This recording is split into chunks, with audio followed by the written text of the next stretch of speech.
Novels for ever میں خوش آمدید۔ ناول منیارم جس کی رائٹر ہے ماہا گل، اس کی یہ 10ویں ایپیسوڈ ہے۔ تو آئیے جلدی سے سٹارٹ کرتے ہیں اس ایپیسوڈ کو۔ گھڑی رات کے 9 بجا رہی تھی۔ حوریہ نے بے چینی سے پہلو بدلتے سامنے شیشے میں نظر آتے اپنے عکس کو دیکھا تھا۔ فالسے رنگ کی ساڑی جس پر سلور کلر کا باریکی سے کام کیا گیا تھا، براؤن سلکی بالوں کو سٹریٹ کر کے نیچے سے ہلکے کرل کر کے کمر پر کھلا چھوڑے، کرسٹل گرے آنکھوں میں وائٹ پینسل لگا کر انہیں مزید دلکش بنایا گیا تھا۔ گالوں پر بکھری لالی اور ہونٹوں پر لگی سرخ رنگ کی لپسٹک اس کے حسن کو مزید 2 آتشہ بنا رہی تھی۔ سلیوز کے نام پر سلور موتیوں کی باریک سی لڑی کندھوں پر ٹکی ہوئی تھی، جبکہ ساڑی کے باریک سے پلو سے نظر آتی دودھیا کمر کے گرد سلور کلر کا کمر بند باندھا ہوا تھا۔ آئینے میں نظر آتے اپنے بجلیاں گراتے سراپے کو دیکھتے حوریہ نے بری طرح ہتھیلیاں مس لی تھی۔ وہ شاید زندگی میں کبھی بھی آئس کے کہنے پر یہ ساڑی نہ پہنتی، مگر آج جو وہ کر چکی تھی، اسے پتا تھا کہ آئس خان کے ہاتھوں اس کی شامت پکی ہے۔ یہ تیاری تو آئس خان کے غصے کو کسی نہ کسی طرح کم کرنے کی کوشش میں کی گئی تھی۔ اب دروازے کے باہر جوتوں کی چاپ سنتے حوریہ کا دل 420 کی سپیڈ پر دھڑکا تھا۔ خشک پڑتے ہونٹوں کو تر کرتی ایک نظر دروازے کے ہینڈل کو دیکھا جسے باہر کی جانب سے گھمایا گیا تھا، جسے دیکھتے حوریہ شاہ نے بھاگنے کے انداز میں واش روم کی جانب دوڑ لگائی تھی۔ دوسری جانب کمرے کا دروازہ کھول کر آئس خان اندر داخل ہوا تھا، اور یہاں حوریہ بیگم واش روم کا دروازہ بند کرتی، اسے ٹیک لگاتے، آنکھیں موند کر گہری سانس بھرتی وہیں بیٹھتی چلی گئی تھی۔ وہ کوئی دبوس سی اتنی شرمیلی لڑکی نہیں تھی۔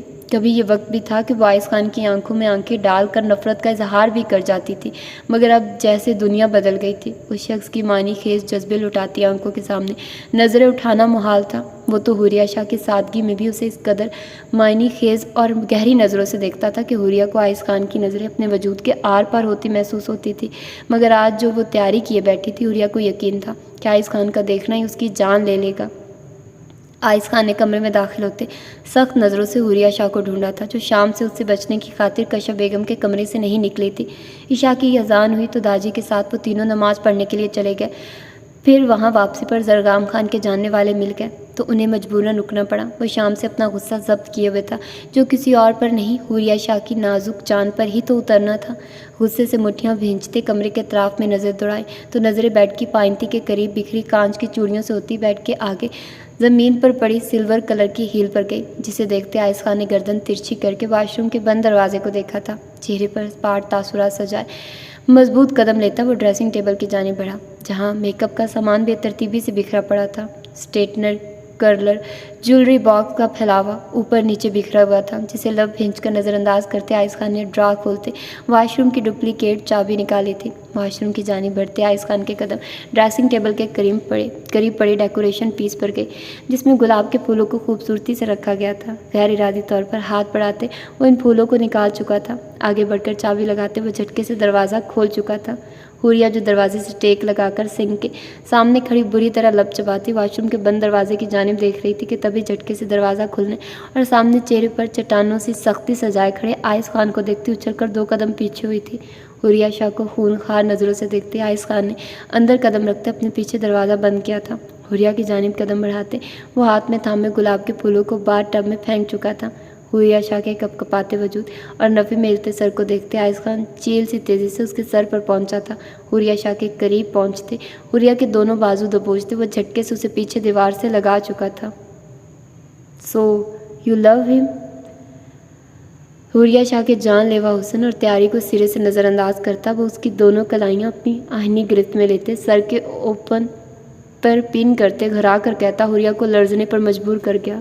نہیں، آئی ڈونٹ، بری طرح کپ کپاتے سر سے سر نفی میں ہلاتے جواب دیا تو آئس خان نے جبڑے بھینچتے حوریہ کی کلائیوں پر گرفت سخت کی تو حوریہ نے تڑپ کر خود کو چھڑوانا چاہا۔ وہ تو کیوٹ، انوسینٹ اور نیک تھا نا، جس کی وجہ سے تمہیں اس سے پیار تھا۔ انوسینٹ بھی تمہارے جیسا؟ چہرہ حوریہ شاہ کے چہرے کے قریب تر کرتے زخمی شیر سی دھاڑ لیے گھرا کر کہا تو حوریہ شاہ کی کرسٹل گرے آنکھیں پل میں لباب پانیوں سے بھری تھی۔ کپ کپاتے ہونٹوں کو سختی سے دانتوں تلے دباتے رحم بھری نظروں سے خود پر آتش پیشاب بنے کھڑے آئس خان کو دیکھا تھا۔ آئس خان کی چاکلیٹ براؤن آنکھوں کو خون سی سرخی لیے دیکھ حوریہ کو اپنی ریڑھ کی ہڈی میں سنسناہٹ ہوتی محسوس ہوئی تھی۔ آئی ٹولڈ یو نا کہ وہ جو جسٹ کرش، ہچکیوں سے روتے آنسوؤں سے تر چہرے کو آئس خان کی جانب اٹھائے جواب دینا چاہا تو آئس خان ایک ہاتھ میں کلائیاں جکڑتے دوسرے ہاتھ سے حوریہ کا چہرہ دبوچا تھا۔ مجھ سے اپنے شوہر سے کتنی بار اظہار محبت کیا ہے، کتنی بار کہا ہے کہ ڈیڈ یو لو می، ایک بار بھی نہیں، ڈیم اٹ، ایک بار بھی نہیں۔ اور تم حوریہ آئز خان میرے ہوتے ہوئے، میرے جیتے جی کسی اور مرد کو اس نگاہ سے دیکھ بھی کیسے سکتی ہو، اس کے بارے میں ایسے الفاظ استعمال کیسے کر سکتی ہو جس پر صرف میرا حق ہے؟ مجھے تم پر اگر ذرا سا بھی شک ہو کہ تم میرے بعد کسی کو ان نظروں سے دیکھو گی جس سے صرف مجھے دیکھنا، تو تمہاری قسم میری آخری خواہش ہوگی کہ تمہاری آنکھیں میرے مرنے پر چھین لی جائیں۔ اگر مجھے ڈر ہو کہ میرے مرنے کے بعد تم کسی اور کی ہو سکتی ہو، تو میری آخری خواہش ہوگی کہ مجھے قبر میں اتارنے سے پہلے تمہاری سانسیں بھی چھین لی جائیں۔ لہجے اور لفظوں میں جنون اور شدت لیے کہتا وہ حوریہ کے نازک وجود کو لرزنے پر مجبور کر گیا تھا۔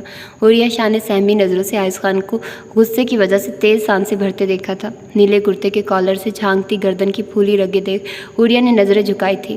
آئی love you eyes, only you, I love you. نظریں جھکائے نم لہجے میں اظہار محبت کیا تو آئز خان کا دل لمحے کے لیے تھما تھا، مگر آج وہ کوئی نرمی دکھانے کا ارادہ نہیں رکھتا تھا۔ حوریہ شاہ کی باتیں یاد کرتے خون پھر سے کھول اٹھتا تھا۔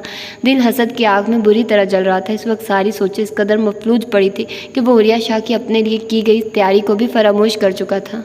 آئز، میرے ہاتھ چھوڑ دے، درد ہو رہا ہے۔ آئز خان کے کوئی جواب نہ دینے پر نم لہجے میں کہا تو آئز خان نے چونک کر حوریہ کو دیکھتے ایک نظر اٹھا کر دیوار پر سر کے اوپر پن کیے حوریہ کے بازوؤں کو دیکھا تھا۔ نظر گولی کلائیوں سے ہوتی، سرخ و سفید بازوؤں پر سرکی تھی، دودیا کندھوں سے ہوتی، پتلی لمبی گردن سے سرکتی، سینے سے ہوتی، پلوں سے نظر آتے، دودیا پیٹ پر آ کر رکی تو آئز خان کو اپنے گلے میں گلٹی سی ابھرتی محسوس ہوئی۔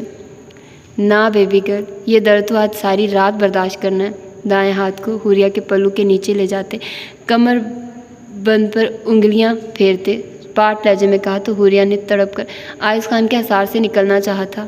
آئز، میں نے کہا نا کہ مجھے آپ سے پیار ہے، آپ بھی تو کرتے ہیں، پلیز مجھے جانے دیں۔ آئز خان کے ہاتھ کا جان لیوا لمس اپنے پیٹ پر سرکتے کمر پر رینگتے محسوس کر کے حوریہ نے کپ کپاتے لہجے میں کہا تو آئز خان نے اسپاٹ نظروں سے حوریہ شاہ کی آنکھوں میں دیکھا تھا، جسے دیکھتے حوریہ شاہ کا مزاحمت کرتا وجود تھما تھا۔ یہ اظہار کر کے مجھ پہ احسان نہیں کیا حوریہ شاہ، میری بیوی ہو تم، مجھ سے محبت کرنا اور صرف مجھ سے محبت کرنا فرض ہے تم پر، اور اس کا اظہار تم خود کرو یا نہ کرو آئز خان کروانا جانتا ہے، اور آج تم نے اگر اظہار کر ہی دیا ہے تو اس کا جواب میں لفظوں سے نہیں عملاً دوں گا۔ چاکلیٹ براؤن آنکھیں حوریہ شاہ کی کرسٹل گرے آنکھوں میں گاڑتے ٹھٹھرا دینے والے لہجے میں کہتا وہ حوریہ کی کمر میں بازو لپیٹتے بائیں جانب پلٹتے حوریہ کو شاور کے نیچے کھڑا کرتے۔ شاور آن کر چکا تھا، خود پر پڑتے یخ ٹھنڈے پانی سے جھرجھری لیتے حوریہ نے تڑپ کر آئز خان کو دیکھا تھا، جو حوریہ کو واپس سے پانی کے نیچے کرتے ایک قدم پیچھے ہوتا، جھٹکے سے اپنا کرتا اتار کر دور اچھال چکا تھا، سینے پر موجود بلیک بنیان کو اتارتے ایک قدم کے فاصلے کو سمیٹا تھا۔ آئز، پانی بند کر دے، ٹھنڈ لگ رہی ہے۔ آئز کو گھٹا کی طرح خود پر چھاتے دونوں ہاتھ دیوار پر ٹکاتے دیکھ سر اٹھا کر کہا تو آئز خان کے انابی ہونٹوں پر مسکراہٹ رنگ گئی۔ اس ٹھنڈ سے بچنے کے لیے پانی بند نہیں ہوگا، بس تمہیں میرے قریب آنا ہوگا، میری پناہوں میں، میری سلگتی قربت میں۔ دائیں ہاتھ کی پشت حوریہ کے بائیں بازو پر پھیرتے اسے سمجھنے کا موقع دیے بغیر ایک جھٹکے سے پلو ہٹاتا نیچے گرا چکا تھا، جسے محسوس کرتے حوریہ شاہ نے تڑپ کر آئز خان کو دیکھا تھا، مگر آئز خان کی معنی خیز نظریں اپنے وجود پر گھٹتے دیکھ وہ شرم سے چور پڑتی چہرہ ہاتھوں میں چھپا چکی تھی۔ تبھی آئز خان لو دیتی نظروں سے حوریہ شاہ کے تھر تھر کامتے وجود کو دیکھتا گھٹنوں کے بل جھکا تھا، خمار آلود نظروں سے حوریہ کے ہاتھوں میں چھپے چہرے کو دیکھتے وہ دونوں ہاتھوں سے حوریہ کی کمر تھامتے اپنے سلگتے لب حوریہ کے کمر بند پر رکھ چکا تھا، جسے محسوس کرتے حوریہ شاہ نے تڑپ کر آنکھیں کھولی تھی، جسے محسوس کرتے آئز خان نے سر اٹھا کر حوریہ شاہ کے خون چھلکاتے چہرے کو دیکھتے بائیں ہاتھ سے کمر بند کھینچ کر اتارتے زمین بوس کیا تھا۔ حوریہ شاہ کی سرخ پڑتی نظروں میں دیکھتے وہ اپنے لب ناف پر رکھ چکا تھا۔ آئز خان کے ہونٹوں کے جان لیوا لمس اور پہلو پر بڑھتے دانتوں کے دباؤ کو محسوس کرتے حوریہ نے بے ساختہ جھکتے اپنے ہاتھ آئز خان کے کندھوں پر رکھے تھے، جنہیں ہٹاتے آئز خان نے اپنا چہرہ حوریہ کے پہلو میں چھپایا تھا۔ حوریہ کے وجود میں لرزش محسوس کرتے جھٹکے سٹتے حوریہ کو اپنے باہوں میں بھرا تھا، جس پر حوریہ نے شرم سے چور ہوتے چہرہ آئز خان کے نم سینے میں چھپایا تھا، ایک ہاتھ سے شاور بند کرتے قدم باہر کمرے کی جانب بڑھائے تھے۔ حوریہ کو بیڈ پر لٹاتے وہ اس کے اوپر جھکتے اپنے ہونٹوں سے چہرے پر پانی کی بوندوں کو چننے لگا تھا۔ آئز،